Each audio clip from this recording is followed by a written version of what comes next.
Welcome to another episode of Markets Dawn Europe, an audio podcast on financial markets for European-based professionals. A minimalistic solution to the information overload in mainstream and social media.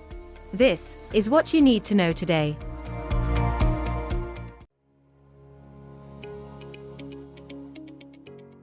Morning.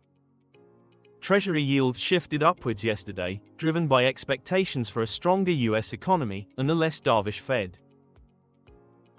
10-year yields added 11 basis to 4.18%, a 12-week high, and pulled the Bund and gilt yield curves higher by a similar amount. Futures are now pricing in 41 basis points of Fed rate cuts by year-end, to an effective interest rate of 4.42%. The move in the bond market led to an appreciation of the dollar against majors, with the euro and pound falling by 0.5%. On the equities front, Wall Street ended mixed last night, as Nvidia's new all-time high kept Nasdaq benchmarks on green. More than 20% of S&P 500 companies are scheduled to report earnings this week. Stocks in Europe fell across markets, with the DAX losing 1% from an all-time high. The interest rate-sensitive real estate sector was the weakest on both sides of the Atlantic. The worst single stocks on Monday were French luxury names, L'Oréal, Kering, and LVMH, with drops of approximately 2%.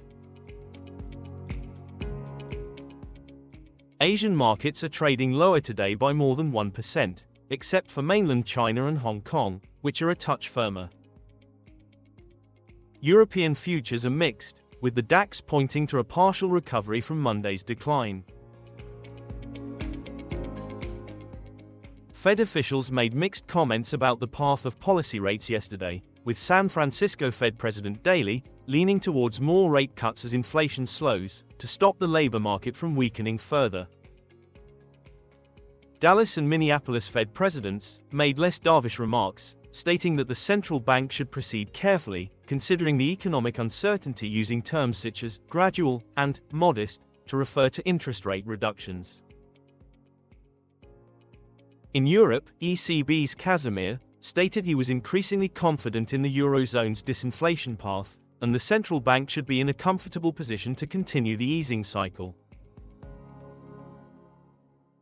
In economic data, Germany's producer prices fell more than anticipated in September, down 1.4% year-on-year, mostly on the back of lower energy prices, which declined 6.6%.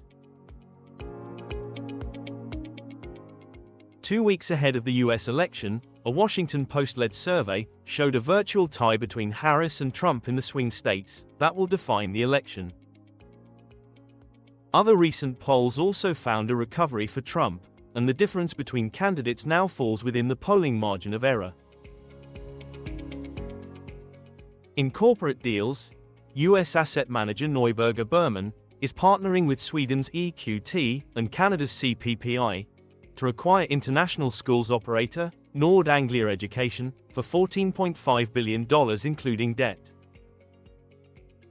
Also, shares in Dutch coffee maker JDE Peet's rallied 16% after Germany's JAB said it will buy Mondelez's 17% stake in a €2.2 billion deal.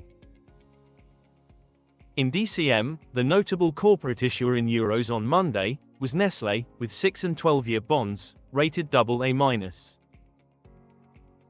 In credit ratings, Fitch upgraded Italy's sovereign rating outlook to positive. Day ahead. Hungary's central bank meets, with the policy rate expected to remain steady at 6.5%. Earnings announcements: GE, Danaher, Philip Morris, Verizon, and Texas Instruments among others. It will also be a busy day for central bankers as Fed, ECB, and Bank of England officials are participating in conferences and TV interviews in the US. Thanks for your time, see you tomorrow.